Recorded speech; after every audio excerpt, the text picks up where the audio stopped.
നന്മ 24 ന്യൂസിലേക്ക് എല്ലാവർക്കും ഒരിക്കൽ കൂടി സ്വാഗതം. കൊച്ചി സ്മാർട്ട് സിറ്റിയിൽ നിർമ്മാണം പൂർത്തീകരിച്ച ലുലു IT ട്വിൻ ടവറിൻ്റെ ഉദ്ഘാടനം ഈ 28-ാം തീയതി രാവിലെ 11:30 കേരള മുഖ്യമന്ത്രി ശ്രീ പിണറായി വിജയൻ ഉദ്ഘാടനം നിർവഹിക്കും. 30,000-ന് മുകളിൽ തൊഴിലവസരങ്ങൾ. അത്യാധുനിക രീതിയിൽ നിർമ്മിച്ച ഈ കെട്ടിടത്തിൻ്റെ ഉൾവശവും ആകാശ കാഴ്ചയും നമുക്ക് കാണാം.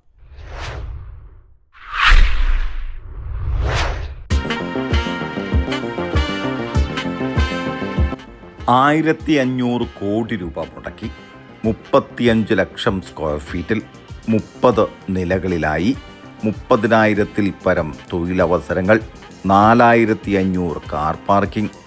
ദക്ഷിണേന്ത്യയിലെ ഏറ്റവും ഉയരം കൂടിയതും കേരളത്തിലെ ഏറ്റവും വലിയതുമായ IT സമുച്ചയമാണ് ഇത്.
ലോകത്തിലെ തന്നെ ഏറ്റവും വലിയ ഓട്ടോമേറ്റഡ് റോബോട്ടിക് പാർക്കിംഗ് സംവിധാനം, ഓൺസൈറ്റ് ഹെലിപാഡ് തുടങ്ങി മറ്റ് അത്യാധുനിക സൗകര്യങ്ങളോടെയാണ് ഈ IT സമുച്ചയം ഒരുങ്ങിയിട്ടുള്ളത്.